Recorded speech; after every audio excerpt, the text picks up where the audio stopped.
आखिर हमारे हिंदू सनातन धर्म किस चीज़ पर आधारित है? हमारे हिंदू सनातन धर्म वेद पुराणों गीता रामायण पर आधारित है। तो हम वेद को क्यों मानते हैं? आखिर वेद की ओर क्यों जाते हैं? वेद को फॉलो अप क्यों करते हैं? आखिर वेद हमें जो वेद में लिखा हुआ है, वेद जो बोल रहा है, आखिर हम वही करते हैं। वेद जिस चीज को निषेध कर दिया गया है उसे हम निषेध मानते हैं। वेद जिसको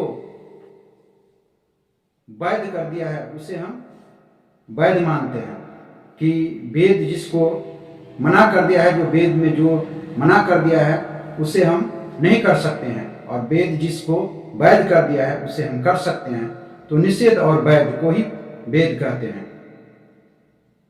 हमारे हिंदू सनातन धर्म वेद के अनुसार ही जीवन का रख रखाव और जीने का तरीका और सलीका सिखाते हैं। इसलिए हम लोग वेद के अनुसार ही चलते हैं। वेद जिस चीज को मना कर दिया कि नहीं खाना है उसे नहीं खाना है, और वेद जिस चीज को वैध कर दिया है उसे खाना है। तो आखिर हम मानव जीवन है तो हम क्या खाए और क्या नहीं खाए, जिससे हमारा शरीर पाचन तंत्र और मेरा शरीर का जो मेटाबॉलिज्म है वो कैसे ठीक रहे, मेरा शरीर निरोग कैसे रहे और मानव जीवन का कल्याण कैसे हो।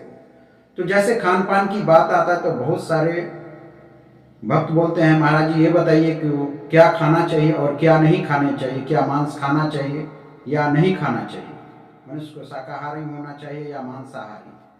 तो भक्तों मैं बता दे रहा हूँ, तो वेद जो है, वेद आपको मांसाहारी के लिए मना कर दिया है, निषेध कर दिया है, जो मांस नहीं खाना चाहिए। मांस शेर, चीता, भालू, लोमड़ी के लिए है, कुत्तों के लिए है, बिल्लू के लिए, हमारे लिए नहीं है। हम मनुष्य जो जाति में हैं, तो हमारा मनुष्य जो जाति है 84 करोड़ जीव में मनुष्य का विशेष पावर है और विशेष ज्ञान दिया गया है। तो हम मांस नहीं खा सकते हैं क्योंकि हमारा दांत जो है उतना नुकीला नहीं है। जो मांस खाता है उसका दांत नुकीला होता है, उसके दांत के आगे 2 दांत बड़े होते हैं, जो मांस को चीर फाड़ कर वह खाते हैं। उनके पास कोई हथियार नहीं होता है, लेकिन वह मांस को अपने दांतों से ही चीर फाड़ कर खा लेते हैं और मांस को कच्चा खाते हैं। मांस को कच्चा खाते हैं और मनुष्य उसी मांस को पका कर खाते हैं। तो मनुष्य मांस को इसलिए पका कर खाते हैं कि मनुष्य में इतना शक्ति नहीं है पाचन तंत्र में, इसलिए वह पका करके उबाल करके खाते हैं। और शेर, चीता, भालू जो होते हैं, वो लोमड़ी, वह कच्चा मांस ही खाते हैं क्योंकि उसका आंत जो है मजबूत होता है, उसका कार्बोहाइड्रेट टॉक्सिन मजबूत होता है। अगर औसतन मनुष्य की अगर आंत का लंबाई माना जाए तो मनुष्य का जो छोटी आंत होता है लगभग 6 मीटर और 20 से 21 फीट के अंतर्गत आता है, और बड़ी आंत लगभग 1.5 मीटर 5 फीट का होता है। ठीक विपरीत शेर का जो आंत है, छोटी आंत 7.5 मीटर का होता है, लगभग 25 फीट का होता है, और बड़ी आंत जो है 1.8 मीटर का होता है, लगभग 6 फीट का होता है। तो शेर और चीता, भालू जो है आसानी से उसे कच्चा मांस को पकाकर वह खा लेता है। उसका पाचन क्रिया मजबूत होता है, आंत मजबूत होता है, इसलिए वह कच्चा मांस को आसानी से पचा लेता है। और हम मानव जीवन में जो जी रहे हैं तो हम लोगों का जो आंत है कमजोर होता है, इसलिए हम लोग शाकाहारी भोजन करते हैं और पका करके हैं, उबाल करके खाते हैं। तो इसलिए हम लोगों का दांत भी नुकीला नहीं है बाहर का।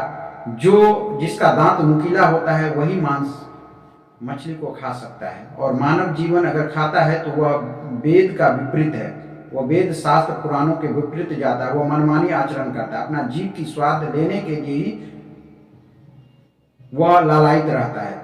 तो ऐसा जीव का प्रपंच न पाले, ऐसा स्वाद न रखे जो किसी जीव की हत्या करके अपना स्वाद बढ़ाए। तो ऐसा नहीं करना चाहिए। मांस खाने का वही अधिकारी है जिसके पास 2 नुकीले दांत हैं, वह मांस खाने का अधिकारी है। मनुष्य के पास दांत जो है ऐसा नुकीला नहीं है, वह चबा कर खाता है और पानी चूस कर पीता है। और जो मांसाहारी जीव है वह लपर लपर करके पानी पीता है, और मनुष्य जो है वह चूस करके पानी पीता है। जो लपर लपर करके पानी पीता है वह मांसाहारी जीव होता है, वह मांस खाने का अधिकारी है। लेकिन मनुष्य मांस खाने का अधिकारी नहीं है। लेकिन फिर भी अगर मनुष्य खाता है तो वह जानवर से भी बदतर है। जानवर तो नासमझ होता है, लेकिन मनुष्य में तो समझ है, ज्ञान है, बुद्धि है, विवेक है। वेद शास्त्र को जानता है, वेद पुराणों को जानता है, गीता रामायण को जानता है, 84 करोड़ जीव जंतु को जानता है। तो मनुष्य को नहीं खाना चाहिए। अगर खाता है तो वह पाप को खाता है। गोस्वामी तुलसीदास जी लिखते हैं रामायण में, रामचरितमानस में, जीव मार जीव कर ही अधारा 64 जन्म गीद अवतार। जो मनुष्य जीव को मार करके खाते हैं वह 64 जन्म तक गीद में जन्म लेते हैं। इसमें कोई भी संशय नहीं है। नहाए धोए क्या हुआ, जो मन मैल न जाए, और मीन सदा पानी मेरे धोया वास न जाए। जो मनुष्य मछली को खाता है, क्या मछली का दुर्गंध मनुष्य दूर कर सकता है? तीनों लोक में कोई ऐसा फिनेल या साबुन नहीं बना है जो मछली का दुर्गंध दूर कर सके। फिर भी मनुष्य उस मछली को खाता है। भगवान मत्स्य अवतार भी लिए हुए थे। तो मनुष्य को कम से कम इस चीज का विचार करना चाहिए। जो हमारे वेदों पुराणों में मत्स्य अवतार का भी जिक्र आता है। भगवान मत्स्य भी अवतार लिए थे। तो हम लोग मछली को नहीं खा सकते हैं। मछली देखने, अगर पानी में अगर चलता हुआ मछली दिख जाए या बिकता हुआ दिख जाए तो शुभ माना जाता है मछली को। पानी जब तक मछली में है वह शुभ होता है, और पानी को भी वह रिफाइंड करता है। तो मछली को नहीं खाना चाहिए। अगर जो खाता है वह पाप को खाता है। तो इसे विचार करना चाहिए। जग में 4 शुगर है भाई। पहला शुगर कौन है? जो मछली है, जो जल की सफाई करता है, जल को रिफाइंड करता है। और दूसरा जो शुगर है वह क्या है? मुर्गी या मुर्गा है, जो नाली की सफाई करता है, कीट को सफाई करता है और नाली में गंदे कीड़े को चुनकर वह खाता है, तो वह नाली की सफाई करता है। और तीसरा जो शुगर है वह स्वयं शुगर है, जो पृथ्वी की गंदगी को सफाई करता है।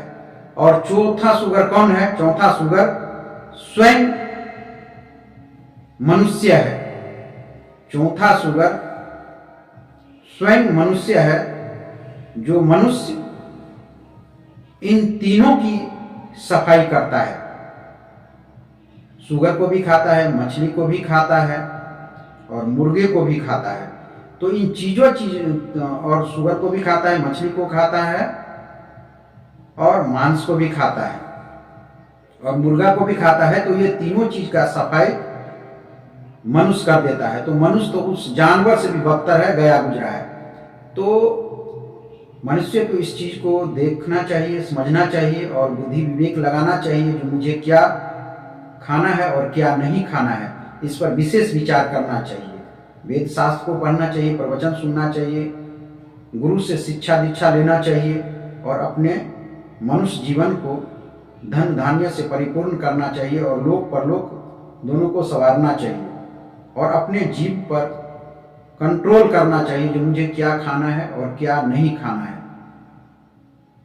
तुलसीदास जी तो रामचरितमानस में साफ जाहिर करके लिख दिए हैं, साफ शब्दों में लिख दिए हैं कि जीव मार जीव करी अधारा 64 जन्म गीत अवतारा। तो जो मांस को खाता है वह 64 जन्म तक गीत में जन्म लेता है। जब मछली को किसी भी साबुन से या कितना भी धो लीजिए फिर भी उसका बास, उसका दुर्गंध नहीं जा पाता है, फिर भी हम खाते हैं। तो हम पाप को खाते हैं, अपना पाप अपना ही खाते हैं। तो इस पर विशेष ध्यान देना चाहिए। हमें जानवर से भी बदतर सलूक नहीं करना चाहिए। जानवर प्रेम करने की चीज है, उसे मानना चाहिए। उसको काट कर खाना तो पाप के समान है, राक्षस के समान है। तो ऐसा स्वाद लेना राक्षस की समान है। जो दूसरे जीव को मारकर खाता है वो राक्षस ही है। ब्रह्म राक्षस वेताला कृष्मांडा वैरवादी। जो ब्राह्मण होकर भी अगर मीट मांस को खाता है वह ब्रह्म राक्षस भी है, उससे भी बड़ा राक्षस है। तो सभी जीवों को, सभी धर्म और जाति के लोगों को मांस नहीं खाना चाहिए। जीने की तरीका और सलीका सीखना चाहिए और समझना चाहिए। मानव जीवन में है तो मानव जीवन क्या है? मानव जीवन वैकुंठ का द्वार है। एक मानवीय जीवन ऐसा है जो वह वैकुंठ लोक जा सकता है, सतलोक जा सकता है और परम गति परम धाम को प्राप्त कर सकता है। मानव जीवन ही एक ऐसा है 84 लाख जीव में जो वह परम गति को प्राप्त हो जाता है। मनुष्य जन्म लेना बहुत ही कठिन है। अगर मनुष्य 84 भ्रमने के बाद ही मनुष्य जन्म में अवतार होता है मानव को, और मानव अपना ही क्रियाकलाप से, अपनी ही बेविचार से, कुविचार से वह सदगति को नहीं प्राप्त होकर कुगति को प्राप्त हो जाता है। इसलिए मानव को सोच समझकर जीना चाहिए और जीवों पर भी दया करना चाहिए। जीवों पर दया करना भी एक पुण्य है, धर्म है। तो सोच समझ के मनुष्य को समझना चाहिए, आचरण करना चाहिए, गुरु करना चाहिए, सद्विचार रखना चाहिए, अपना धर्म को मानना चाहिए और गुरु करना चाहिए और दीक्षा लेना चाहिए।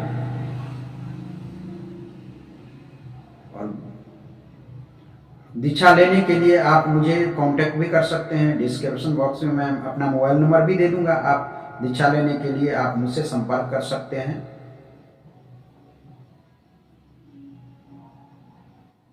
धन्यवाद, बहुत बहुत धन्यवाद। भगवान राम की कृपा आप पर बरसता रहे, सदगुरु की कृपा बरसता